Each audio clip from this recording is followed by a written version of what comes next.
Ta ta ta,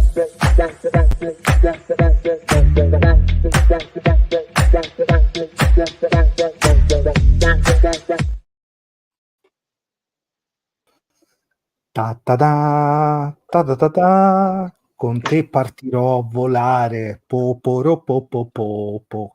How we should start, boys? Buongiorno, buonasera, benvenuti. Welcome everyone to Fratelli di Rugby Podcast, the winning podcast against the Scots. The winning one, yes. The winning one. The winning one The at winning home. one. The Yes. winning at home. 11 years. 11 Okay. years. Let's The go, Empire boys. Strike Backs, we can say. You want to see that? Yeah. With the mythology of the Roman Empire, the Empire Strike Backs. Oh man, that's so fun. Let's go, Forza! Here we are, our guest today on a special podcast on Sunday. We're doing it on Monday, but today on Sunday, nice day. We were ready. What a Six Nation weekend, said Samuele. So, Yes. guys, all for you. March, you go ahead, mate. Reaction. I think we should talk about emotion at the end. I mean, I think Emotions.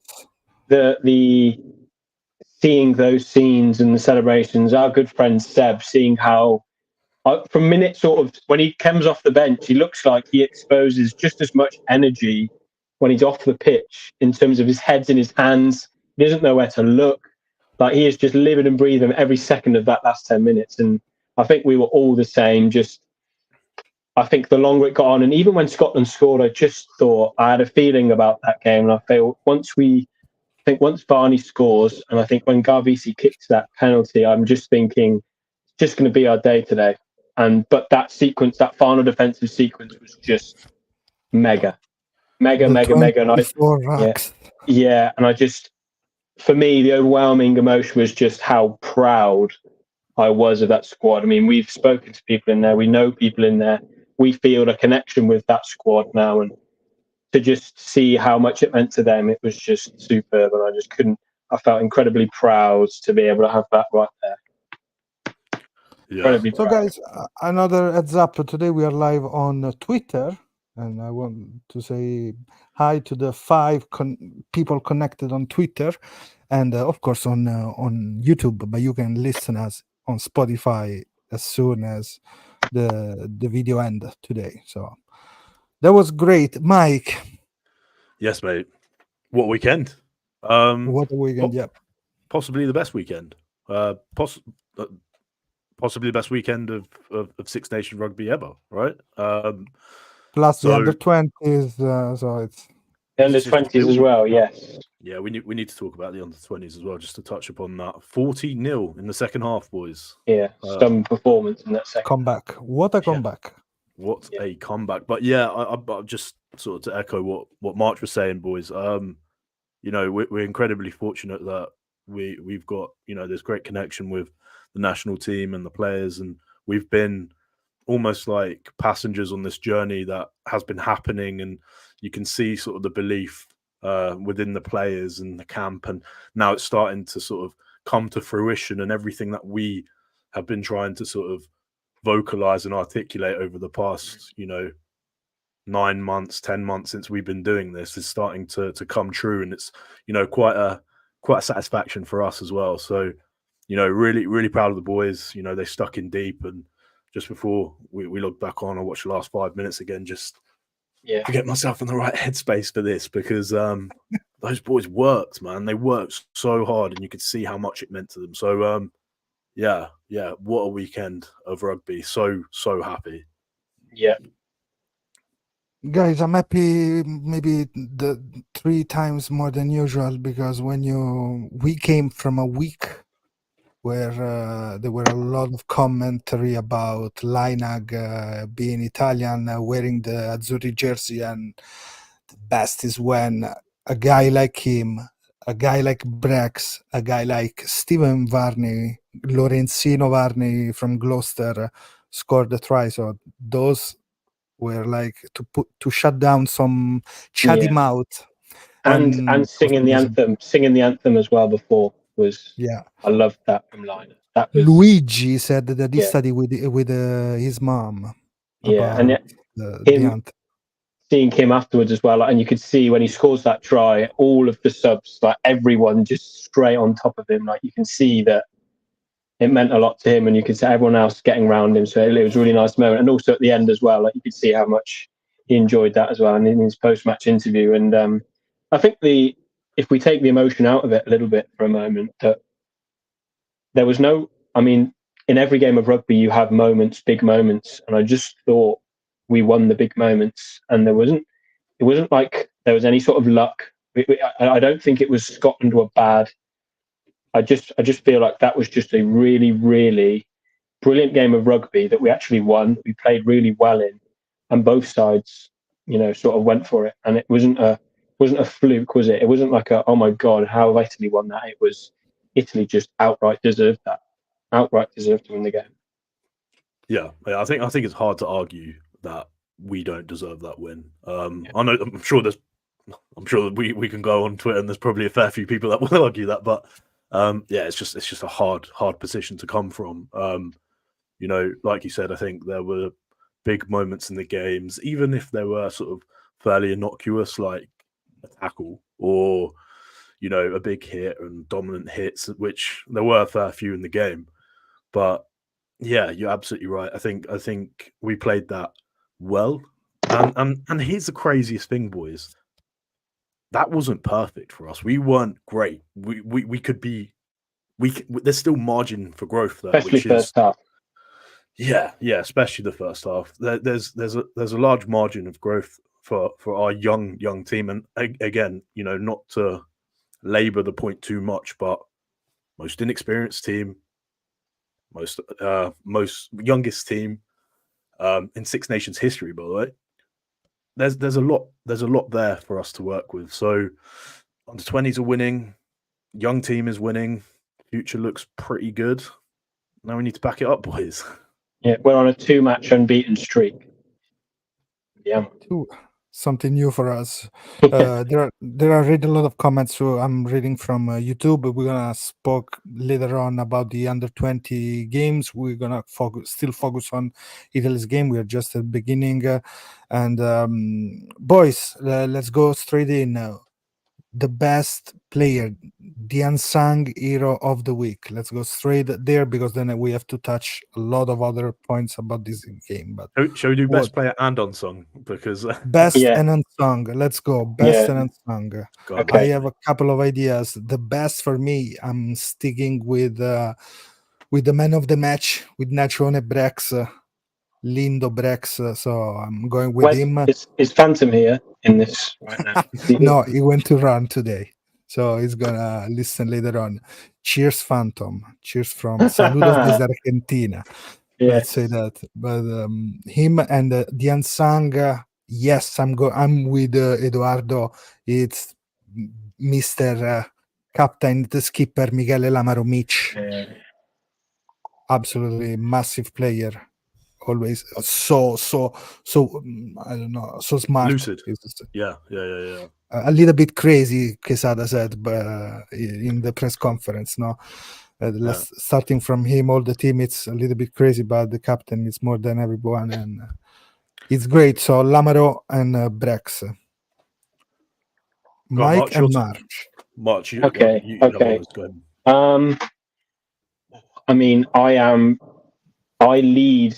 I think I lead the party for the Monumental fan club. I feel like I am the man that runs that club. I've been saying it on my TikTok today. I've said it to a group chats around, and to see everyone recognize how good this player is, and people are talking about him and Brex as being one of the best centre partnerships in world rugby, not just in European rugby, in the world. And I genuinely believe that right now, Monumental is right up there with the best centres on the planet. I just think he can do no wrong. He has just got everything you want from a 12. He is just phenomenal. So for me, it was between him and Brex for man of the match. However, when it comes to unsung hero, I mean, you could take your pick. I mean, everyone performed yesterday, and you really could take a pick. But there are a few names for me. I thought Ross Vincent was brilliant. I really did think he was really good. Lamaro, yes, was, but you've already picked him. So I think we've just spoken about him before. Maybe, yes, the largest growing fan club. Yeah, agreed. I'm going to go with Monty Ioane because we talked about how hard he worked, and I don't think I've ever seen him work that hard in the game of rugby before. It just looked like it meant a little bit more to him yesterday.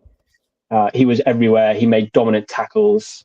He carried hard. He carried well. He didn't necessarily get a lot of ball in space, but he was just, his work rate was just through the roof. I mean, you literally could take your pick, but I'll go with Monty. Monty Ioane, 3 tackles in the last in 40 seconds. We were counting before.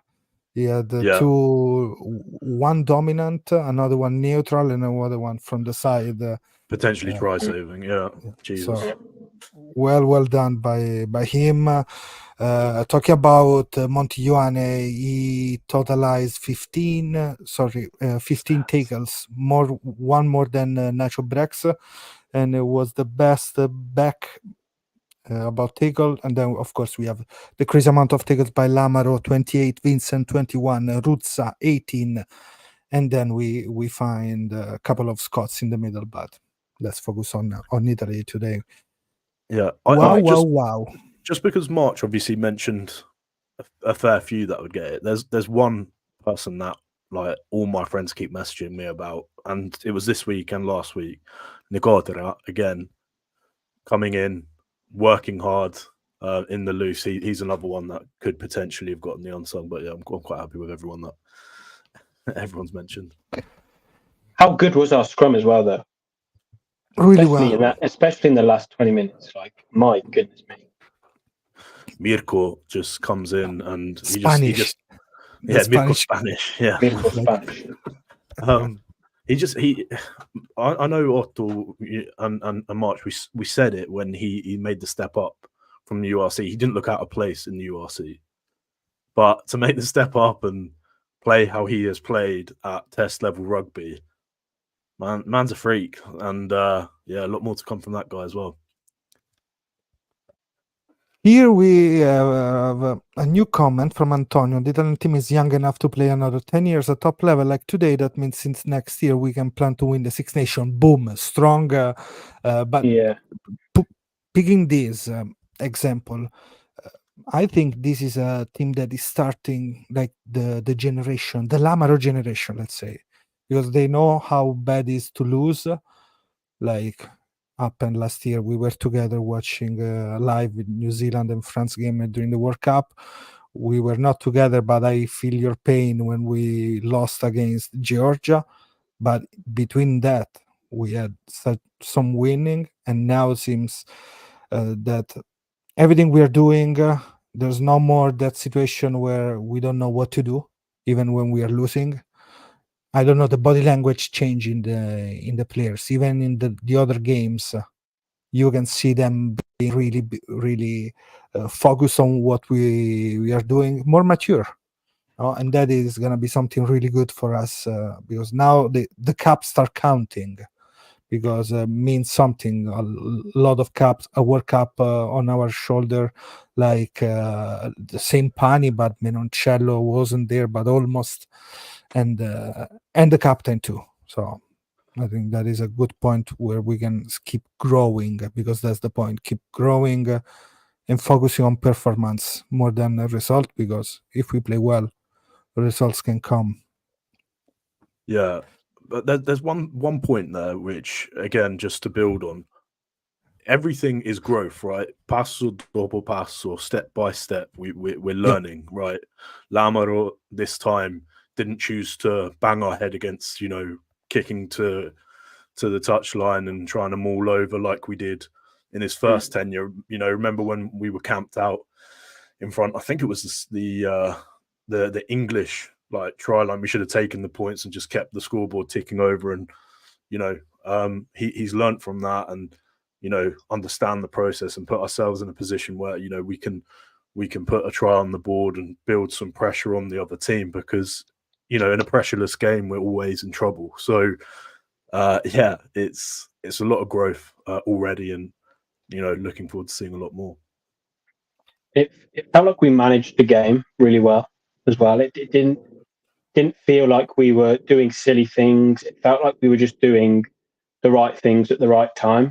And that's what I watched it back this morning in full. And that's what sort of came across to me is it wasn't sort of chaos. It wasn't rushed. It was plenty of intent and plenty of, I mean, the way we came onto the ball after the breakdown with the phase play was just, you're watching the collisions and our boys were just carrying so hard and so aggressive. Seb was, Seb is Seb. And I think we massively missed that at points this Six Nations one because he is the leader of the sort of how hard can we carry crew. He is that man. And the way that we were carrying the ball was just relentless. And it was just took so much out of Scotland. And we just played the right games in the right areas of the pitch. And I've got to say it. I mean, we were all, when we heard the news of Kieran Crowley being ultimately sacked and Quesada brought in, it kind of sat here being like, maybe that was a really good decision because it feels like this team have come on so much. I mean, we were spanked in the World Cup, totally spanked. And then how good we've been the Six Nations by the sort of the Italian game, the Irish game, sorry, we've been brilliant. And had the ball not fallen off the tee against France, we could genuinely be competing for second place potentially this weekend coming up had we won that game against France, which is a crazy concept. Yeah, I was thinking something like that. Mike. Yes, mate. Oh, I was just going to say, it's a crazy turnaround, and I think sort of the pragmatism put less pressure on our defense. Running it out and stuff means that we're playing in the right positions of the pitch, which means that actually, if there's a line break, chances are, we have more territory to try and recuperate. And I think, Breck's chasing back and making that cover tackle was the perfect example. Last year, if we were playing in the wrong areas of the pitch, Christie runs and scores that try from the intercept that he makes. So, hey, listen, we're in a position now where we're playing a more pragmatic game. But I think there are kudos in terms of like our ball handling skills and maybe some of our attacking prowess, which, that thumbprint will always remain. But so far, Quesada's done a fantastic job. And I think that's sort of a fair statement. You can only base on what he's done, and what he's done so far looks very, very promising for the future. So kudos to him, man. Looking forward to seeing what more he can do with this team as well.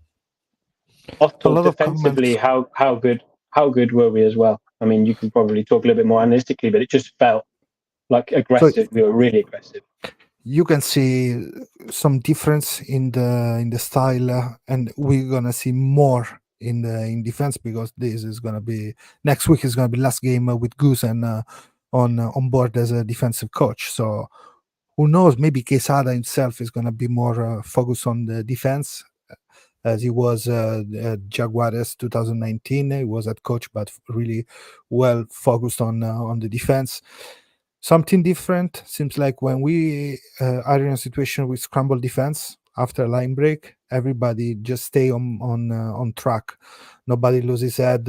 Seems like we are really organized and quite fast to backing the game after a tackle and being straight. Sometimes sounds in some area maybe a little bit more focusing on the role in defense more than feeling the defense and go up strong, but still we have leaders in defense. Lamar is one of them because he's always step at least 5 meters out of the line faster than everybody, fronting the ball carrier.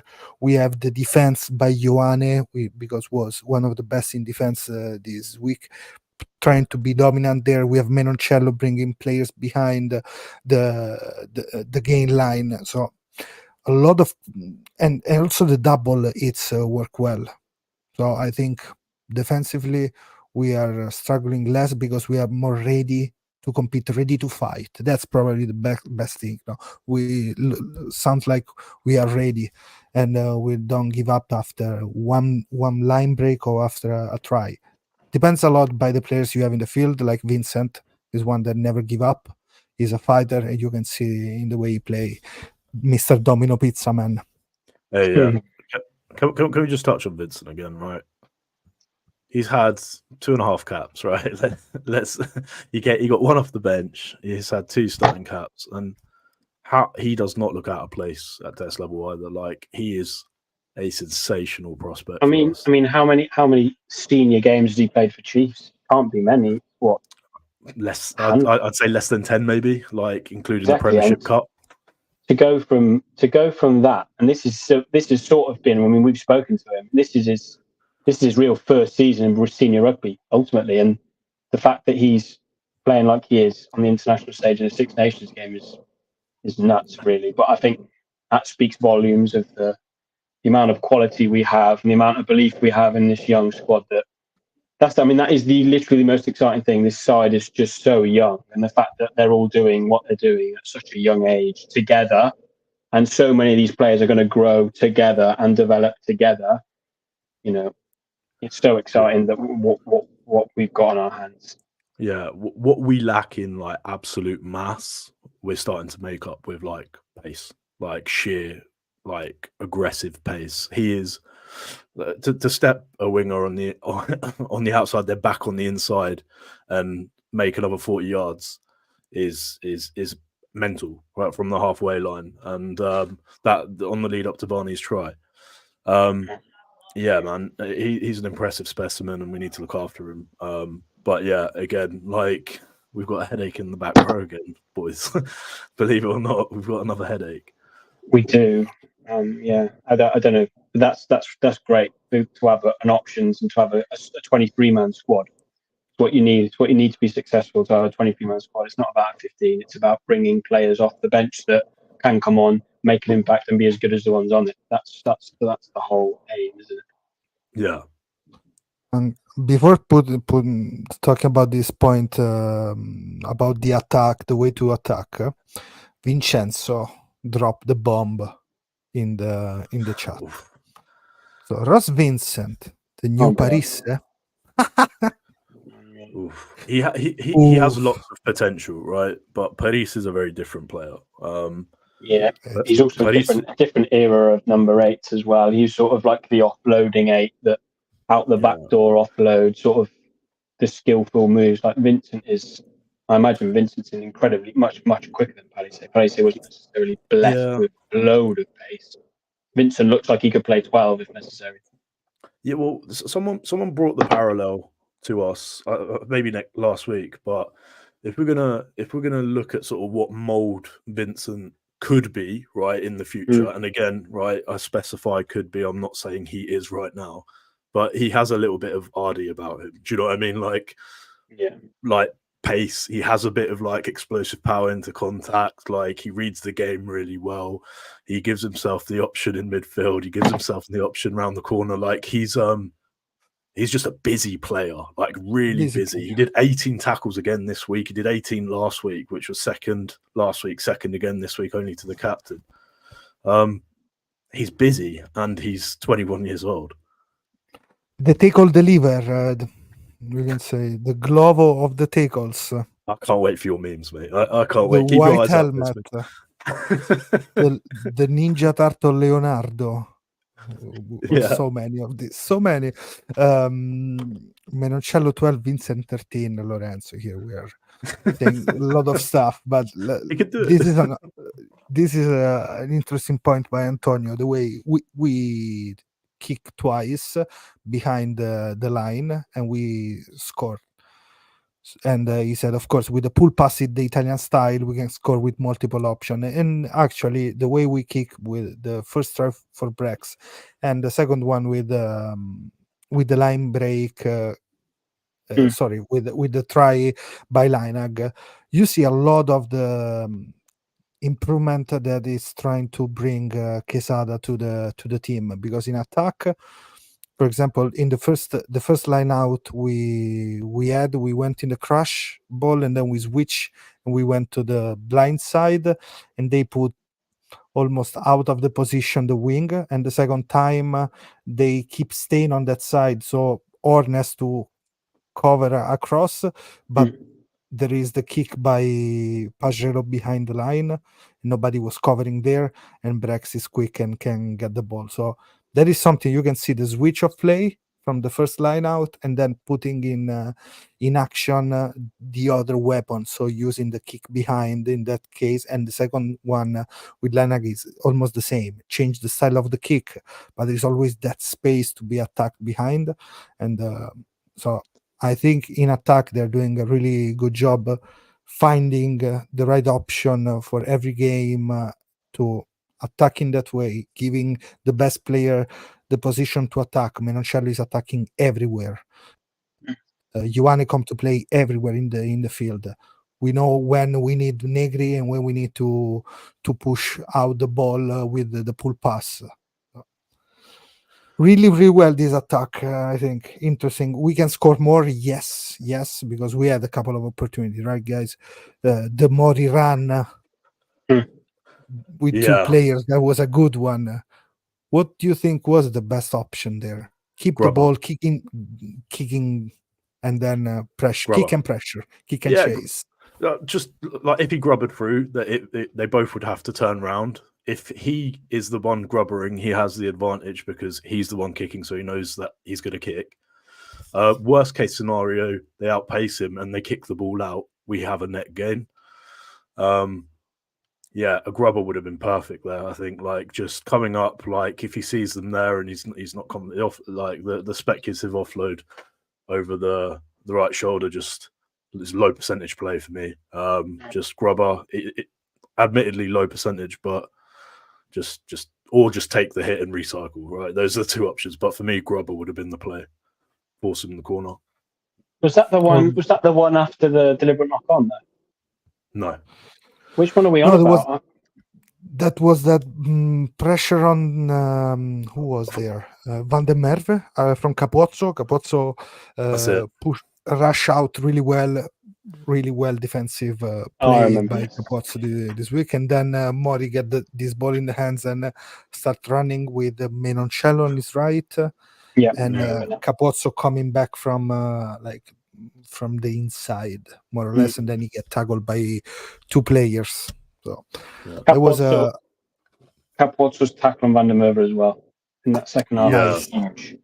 Van der Merwe looked at him, and in the first half he carried him like a little baby, and then I think in the second half he looks at Capozzo and I think he just thinks, "I'm going to run straight through you. I don't need to look at anything else because I'm just going to run straight through you." And Capozzo stood his ground, and I actually think like Capozzo. I mean, we know what he can do with the ball, but I thought defensively and just doing the basics and doing his job, he was really, really, really, really good and really a reliable player yesterday. And he did the dirty bits that you've got to do as a 15. And he did those really well. It's funny you say that, right? Because actually, I know the commentators pointed it out, and actually, it's something that I thought. Well, I see as well. Yes, right. He definitely thought he could run through him, but after getting bundled out into touch twice by him, he didn't want to go on the blind. He was cutting inside every single time. And actually, the fact that Capozzo did it twice, they butchered a clear try scoring opportunity because he cut on the inside, and then the player was trying to try and do the switch round onto the blind. Yeah, but because he wasn't going to go onto the blind, he literally just started carrying. His body shape was all wrong to pass it back, and they absolutely butchered that. And I think that's because of the work Capozzo put in the second half. Just like really, like he was like Jack Russell, just nipping at his heels constantly, until he's like this big Alsatian was like, I don't want any of that. I'll just run inside. Big character. By the way, Italy, 9th place in the world ranking. Love Australia. Poor Australia, but sorry Australia, not sorry Australia. Happy for that. Anyway, so let's take a 30-second break with our reminder. Don't forget to subscribe to our YouTube channel. Drop us a follow on X, former Twitter, and follow us on Instagram and TikTok. You can listen for AZZURRI podcast on Spotify and every other platforms. We also have a group chat on WhatsApp. So message us to join the family. And here we go again. Message us if you want to grow and have so much pain with us. watching games, but not only Italy, of course, also Zebra and Benetton with our commentary, live, delayed, everything on the chat. Stats, of course, stats.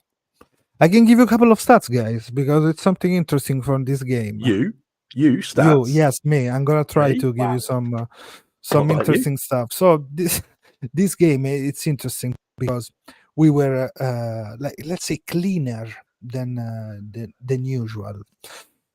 We kick more than usual. We gain more meters kicking the ball. We split in half the number of penalties since the average and since also last week. So only 5 penalties during the game, and we considered less handling errors during this week. Usually, when we go down, really slow down these stats, we play well and we are almost close to win games, or we win games. The closest one that I remember is the one against Wales that we were almost perfect 2 years ago with stats really low numbers. So that is something to highlight, I think. And what other stuff to highlight, actually, I have to think it's, of course, the Brex work, because Brex still is our second playmaker, because he touched the ball 10 times, but he's always pull pass.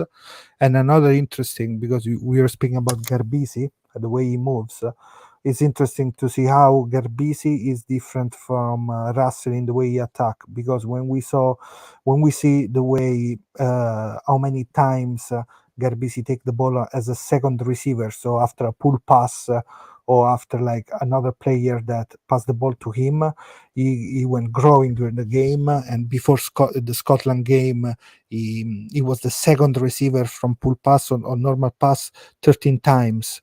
On the other side, we see usually Finn Russell doing less than that. He has an average of 5 pull pass, and last week was only 4 times a second receiver. So different way to be a number 10 sometimes, and Garbisi can attack so much in that way, and that is something that he is almost freed up with the Toulon situation and Alan not being in the team. Seems like to be the guy. Yeah, I talking about Just Garbisi. T position. Let's walk about that. I was gonna say, can we start a GoFundMe, boys? Like, let's get him a new tee, right? Saw that tweet. Let's buy a new start tee. Hey, Yeah, but he showed serious balls, man, because after what happened in France, the ball falls off the tee in the first couple of minutes.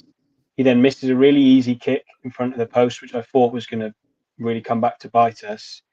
But then to continue the way he played, and I thought he had a really good game, but to grab the ball and kick that penalty in later on in the second half, which ultimately won us the game, that showed massive balls for me, and well, I was really impressed. it's not only that. I don't know if it was. I can't remember who mentioned it in our chat, but they said if you're gonna exercise demons, that's the way you do it, right? Like, if you're gonna exercise the demons from last week, he kicked it and he laughed the moment it came off, all the way running back, and like it was quite a cathartic moment for him, I think. Like, he just sort of just took all of that pressure off him and made it into a bit of a joke. So yeah, but let's buy him a new tee. let's buy him a tee. Let's put the number 9 with his tip finger on the index on top of the ball. At least doesn't fall. Even if it's flat, no wind. Let's do it. Even if it's indoors and there's flat and no wind. Mamma mia, che paura.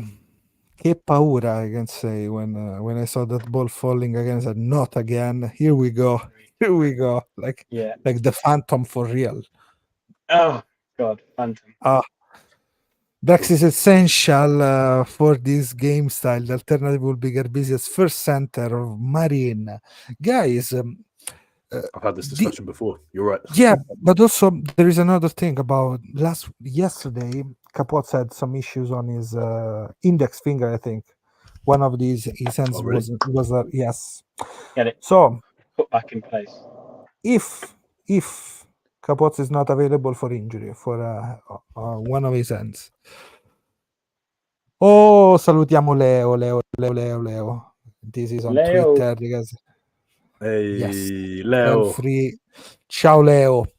But if Capozzi is not available because has this issue with his finger, yesterday he was like steccato. Or you say steccato when you have like an hard stick and they wrap it up with something. Steccato. Splintered. Yeah, splintered. Yeah. Okay, steccato.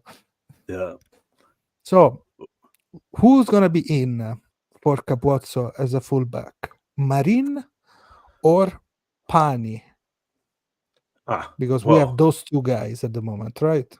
We don't have Alan, so I love both. Like they both bring different stuff. Like I think again, we're talking specifically for Wales, aren't we? Specific for Wales, yeah. Think about how Wales can attack us, what they can show us, and what we can do to them. Yeah, I think actually, if we're, I think if we could gamble, put Menoncello on the wing, put Marin as a playmaker, and then you could put Mori in at 12 and Brex, and then you have a lot of firepower in midfield. But that's if you're going to keep it exactly the same as it is to like today, I'd probably put Pani in just to put pressure on the kicks because I'm agreed. When I don't want to change. I don't want to change what we've done in the last two games. I think for us to finish this Six Nations really well, I think we just need to make as few changes as possible. We need to carry what we did yesterday into next week, because if we win and we end the tournament with a draw and 2 wins, like how impressive would that be? And I wouldn't want to be changing anything too much. I think I'd go with Panny as well. I like Panny, and I think maybe Marine at some point further down the line, but for next week at this point in time, I think I'd just bring Panny in. He's been in that squad a little bit more, so I just feel like that's a safer bet, and that left foot can cause a lot of problems. Yeah, we'd have to work out how we deal with Winnett in the form that he's in as well. So maybe turning him and getting the ball like in behind him might be the play. And we know Bunny has a cannon of a boot. So boys, I've got to take my mother out for Mother's Day dinner, but I want to just leave with saying one thing. Firstly, the interactions on Twitter have just been crazy. Like, just want to thank everybody for all the interactions, all the retweets, all the likes, blah blah blah. It's been great. You know, we're all trying to do the same thing, and for everyone to sort of be jumping in and using our stuff and retweeting what we're saying, everything. It's been great. And the second point I want to make is, I don't know what you two think, and I'll leave you with this. I feel like if we rated every team in the Six Nations this tournament, and you marked everyone on their performance, I think there's a really big case for Italy being the most impressive team at this tournament, especially after seeing what Ireland did yesterday. I think this Italian side have been mightily, mightily impressive. And, you know, it could have been different in that first game against England. We were a kick away from beating France. There is we could have been, I know it's crazy to say, there's a genuine chance that we could have been there or thereabouts to be competing, maybe even mathematically to win the tournament, which is just mental, really. So I just think that we deserve a huge amount of credit, and I think we've been fucking awesome. But I'll leave you guys with that. I'm going to take my mother out, but thanks for all the love, people. We'll see you two boys real soon. See you later, March. Have a good one, man. Another winning week. All right, ciao, raga. Ciao. Ciao, Marcello. Ciao. Yeah. So on March's point, mate. I mean, we can definitely say we're most improved, right? And I think if we're going to go at sort of biggest improvements, you'd then maybe look at like England and speaking about results, one draw, 1 win last year, zero wins during the Six Nations. It's already like the best improvement. Yeah, that's true. I think one thing that I'm conscious of as an Italian fan, and you're probably conscious of as an Italian fan, I should say, is we need to back stuff up. We backed up a draw last week with a win. We need to back this up with another win. We need to be grounded. We need to, and Wales aren't just going to roll on their backs and give it to us, you know. So like people, you know, already counting, you know, our chickens before they've hatched. It's pointless for me. No, Like, nothing is free when it's about ItalyRugby, Italian rugby. Nobody give you anything, so No. we have to fight, stay humble, and fight. We need to sort focus on ourselves. That is the key for me in the way we have to approach every game now. Yeah, this is a great improvement, but like Eduardo saying, I didn't. Have you watched the game, Mike? I wasn't able to. Yeah. So just if you put Eduardo's comment up, just so people can see it. So Wales played very, very well for 60 minutes. Like to give them credit, they played very well. But also, France have a disgusting bench. Not to say that we don't have a very, very good bench, but France, what I mean by that is France's game plan against us worked against Wales, because what happened was they managed to put pressure on the players with like Antonio running in hard, and then they won the game in the last 30 minutes. Right, they ran away with the game. We need to be better than we have been in the first half, because if Wales get a couple of scores ahead, tails go up. We need to be better than we have been to beat Wales, and then we can talk about, you know, our score at the end of the tournament. But for me, you know, we've got a game to win next week. That's the most important thing. So yeah. And we know how to win there, right? Done it before. We did it before. Hopefully not another pain game at the last minute defending, but who knows? Let's see how it's gonna be. Talking about like Scotland, Wales, have you seen the next year fixture? I'm gonna post it here, which is kinda different from we are used to in the last years. We're gonna start against Scotland in the round 1 and round 2. Mike, see you in Rome, I hope so.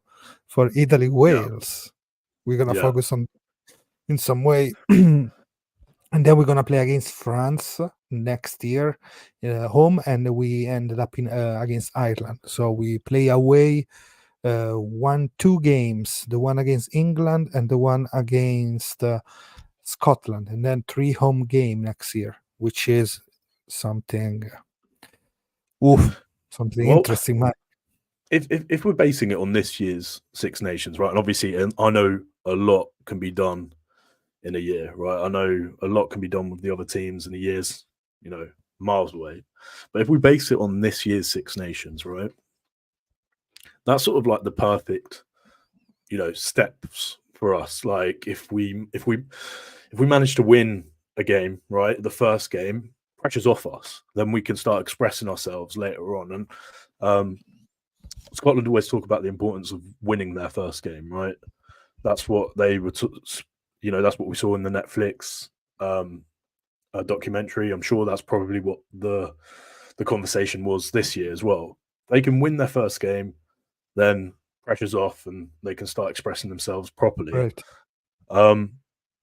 We don't really have that luxury. I think last time that happened was 2007. You know, and we beat Wales, we beat Scotland that year, right? So yeah, pressure's off, and then we can express ourselves and show what we can do, and you know, maybe we can build on the first victory. So nice pictures, mate. And yeah, absolutely, we should set up some sort of meet up for next year's Six Nations. We'll organise that. It'd be great to have as many people there as possible this year. And how cool is gonna be? Of course, this is something. Yes, let's organize another meetup, because we met with Lucio, but we have to spend more time together. The after game, we have to stay all together and have fun. And Yeah. yes, Niels, of course, from everywhere. How cool is gonna be next series, full contact? Yeah, theatre, mate. I mean, Theatre. it's completely different. For us, it's gonna be like night and day, the moon and the sun, yin and yang, kind of already. And actually, that transitions quite nicely because I do think we need to speak about the other theatre that happened. Like this Six Nations has been bonkers. There's been teams rebuilding. There's been teams in transition. There's teams hitting their golden period of rugby. There's teams which are trying to deal with the disappointment of the World Cup, and then there's us who have started the rebuild. We're probably a year ahead of like Wales. Let's be honest, because we played our young players really early, and now we're in a position where we're starting to bear fruit. If someone said to me right at the start of this tournament, round 4, these are going to be like the results, I wouldn't believe it. However, you asked me after the Italy Ireland game. Remember, you said, "What would this island do to England?" And I said, "I don't know. I'm not sure. England always find a way to do bits against Ireland." And the way it came out. So what do you think about a drop goal and not the bonus point? Ridiculous. Let's be I love Marcus. Ridiculous, right? Like, so you've going backward. And also the penalty was on, like, literally in front of the sticks, right? Like, it was just to the left of the sticks. It was guaranteed 3 points. Just pass the ball out for the bonus point. Like, just go for it, gents. Like, go get it, of course. Yeah. I mean, it benefits the other teams at this stage, but not England. Let's say not England. For the drama, Silver. Yeah. I mean, I was, yesterday was a really great game. We had loads of highs and lows, and nerves were probably going, and your heart was probably pounding as much as mine. And then to watch England Ireland as a neutral, I could just really enjoy that game. Obviously, commiserations to Ireland and our Irish friends, because it would have been some story to have them have back-to-back Grand Slams. But the way England managed to find a way, their defense is starting to work, and Ben Earl just turned Super Saiyan at some point. I swear, like I saw his hair go blonde and his eyes go blue, and he started floating and taking the ball up and all that shit. So, mate, what a wonderful game. What were your thoughts? Did you manage to catch the game? Yeah, I like the way they start attacking hard, and for me, who step up from the English ones, man. In some way, I love the way we saw Chesson playing at 6, Courtney Lowe's style, and man, the try from the first try of the game, the way how Freeman came into the field attacking guard sounds really similar the way they attack against us when in Rome. Yeah, and he came into the field, and then they scored the try with Mitchell. So they found some way. They can be better, of course, and they're like they're the old England, let's say, in some way. From the other side, Hugo Keenan, it's the new the South player. Africa. They were going for it, right? The way that the style of play and stuff, like they've taken the South African forwards coach, they've taken the South African defense coach, just needed a South African attack coach, and they've got full complement now. But they need more South Africans in the team, maybe some Ruan Nagerman. always helps, right? Having part mutants, a couple of good galvanized stuff, no? Yeah. So talking about part mutants, though, like, I'm a massive fan of George Martin, man. I am a big fan of that dude. Yeah, He's a beast. He is an absolute the way beast. they connect together for the other try. Him and Itoje. Mate, Fast weekends. yeah. Really. And he's just he's a freak, mate. He again, he's so young. Good to see him have. He's couple only of games. 22, man. I always forget. June 21 he's born. He's born June 21. Mamma mia. Mate, June Nice to 21st. have a couple of these huge fellas in the field. Yeah, we got Zambo. He had a good game when he came on. He was working hard. He was tracking left to right. That 24 He's phases focused. at the end. What I like the way he's really he's a different player if you see him now and 2 years ago. So I really like that. And man, we're missing Dino Lamba, because Dino Lamba and Iachizzi, those two players, yesterday speaking with the Italian audience in Italian, speaking, those two are the ones that can work as a 6 for a carrier, big boy. That's why maybe they try Favretto last week, so something like that. But of course, long life to Seb. But we need options every time, and depending by the game plan and the opposition. So. And I think we tried with Ruzza last year as well. We tried a few years ago too. The pass from Itoje was worth the ticket alone, says Matteo on YouTube, which is yeah, for sure. Do you want to talk about the under-20s quickly? Because happy to see the bomb squad putting 40 points in the second half. So in general, I'm going to be honest with you, bro. I was nervous, right? When I heard we made so many changes, and we were putting, fringe players, second team players on. Jimenez starting 9 instead of Casilio. Yeah, but some changes there, not the usual, not the one you expect in a game like that. But hey, at the end, the tactics paid, right? Yeah, for sure. I was a little bit confused at times, and I need to check, because I know it happened last year as well. If there's any different rulings with scrums going forward, at age grade, if you have to take the ball out, because that was called a lot, and I remember having this thought last year. So if any of you guys know if there's a separate sort of ruling, maybe for like player safety, if scrums are going forward and the ref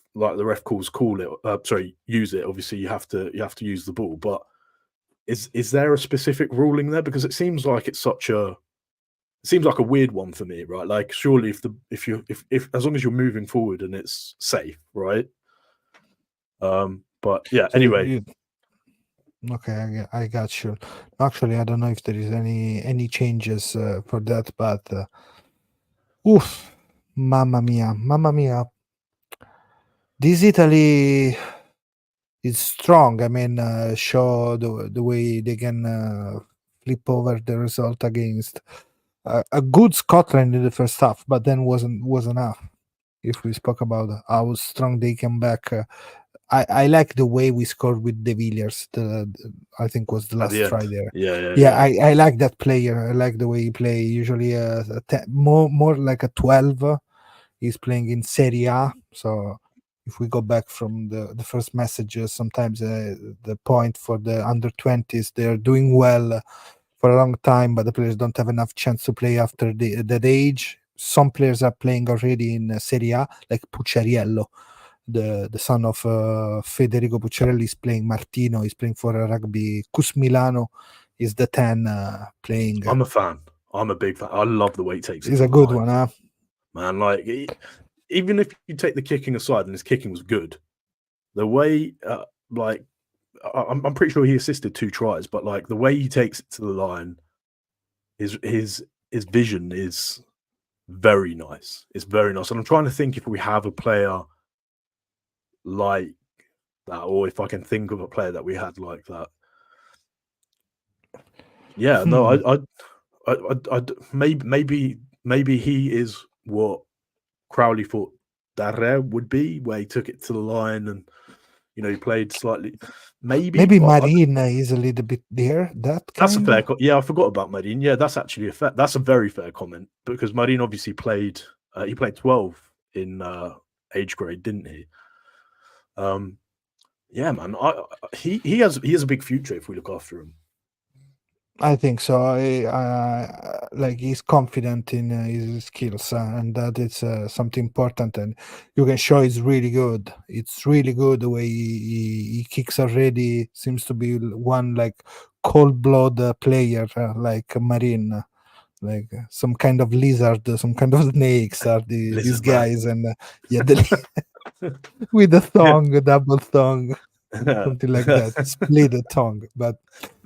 Mate. What, mamma mia, man! Like, come on, we have a couple of crazy horse, Scalabrin, of course, crazy horse, Scalabrin, still impressing more and That was a more. nice try. He's good. Yeah, But yeah, the try was something that you want to see from a guy like him. You want to see even better than that. You want to see him jumping with stretched arms, getting the ball, Caleb Clark style, no.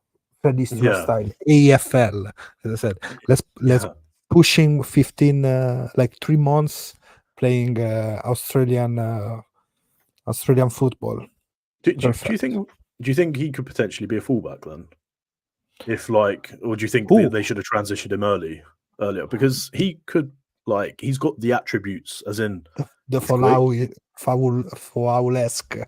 Yeah, I mean, foul-esque. He's got the attributes, and he just need like. I'd be interested to see what his aerial game is like at a higher level. You know, just see. Yeah, and his kicking game too, because for sure. I can understand how good is there. He is really good. The way he push away the players, the way he use both hands, both arms when he carry the ball, switching, pushing, offloading. That is it's phenomenal. Yeah, but you can see like. You can feel so many like white cells with skills. Yeah. Like if you're saying, okay, this is what we want in a 15, right? Potentially, it could fit a lot of them. But yeah, I think it'd be interesting to see what it is. And obviously, we've got Casilio as well, who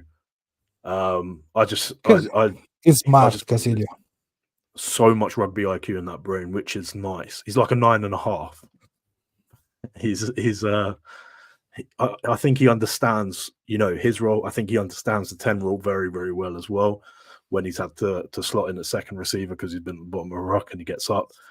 Man, I think there's a lot of talent that could slot in, you know. And another one is was maybe the best of the last game was Piero Gritti, the former Gritti international for Italy son. He's playing in the sports in France, and he's showing all the skills you want to see from a second row, back row. Or he can play in both position. He's good in the line out. He's good out off the ball. He's good carrying the ball. So really good stuff from him, and good happy to rugby see him as well. Yes, that is another stuff that we need in these players now, understanding acting before reacting to situations. So good at the end, another good let's say good campaign from the under 20s, and we saw more back playing these years. Of course, we have a strong scrum as usual. We can say the Godzilla coming on the field. Gallerini just coming in and knocking down buildings. No, man. It's just oh, look at this fun fact now, because of course this is the best. So Marine next week. Before was Alongi, and now Marine last 4 matches. Marine played for Italy are 3 wins: Wales, Portugal, and Scotland, and 1 draw against France. He's a talisman. Talismarine. Okay, we got it. Love it. And don't forget, Liner 1-1 as well, right? Yes, of 1-1. Everybody. happy here, and man, I'm happy also for Gusen the way we won with big defense, because he was a servant of the game for Italy in the last years, and I'm happy he's ending up in this way with us. You know where he's going? No idea. Do you know? No, maybe we should try to guard him on. And I'm telling you this quick stuff. The last 5 minutes of Italy's game, I start playing Monopoly with Peppa Pig Monopoly with Alma, Right. because it was the best thing to do in those last 5 minutes Because you're without stressing out killing so myself. God, man, you Yeah, remember yeah, 2 weeks ago against France? We were after the game like breathless. This Yeah. time I was less breathless, but man, mamma mia. Yeah, it's always nice. It's always nice to win. It's always nice to do a podcast when we've won. It's always great to, you know, highlight the good and actually have a lot of stuff to show about it, which is always nice. But yeah, I think we're in a position now where, you know, we got to back up next week. We got back up next week, and I know you're going to be probably doing a full breakdown on Wales, Scotland, or, you know, what to expect from Yes. Wales, because what you do. But yeah, we need Some to, we need stuff to back up. coming in the next week, next days, and let's see if we're gonna have another pod, a special one, something different in the upcoming days too. So it's gonna be something. Tell me, Mike. Tell us, No, Mike. no, I was just going to say, you know, like a absolute shameless plug-in. But if you guys have enjoyed what you've listened to, then please just like, subscribe. If you've got any WhatsApp groups or anything that you guys want to have a conversation about Italy, Scotland, or, you know, maybe provide some thoughts about what some Italian guys thought about the game, then stick them in there. But guys, thank you so much for your time, and I think we're probably coming close to our cap, because we've just run over an hour, haven't we? Yeah, 1 hour is enough for this podcast, the happy podcast, the winning podcast this week. Hopefully it's gonna be something. Rugby wins. Rugby wins, and we're happy for that, because of course when we won, nobody spoke about the referee, but we don't like to speak about the referee, so it's nice in this way, because Italy worth more than referee and laws for us. So that's right, guys. Grazie a tutti. Thank you so much. Subscribe and everything, and see you next. And now let's play our nice, how we call it, the end video, the outro. And of course, if you want to catch up again this pod, you can listen it on Spotify in the next hours. It's gonna be available for everybody. Ciao a tutti, Forza Italia. Ciao raga.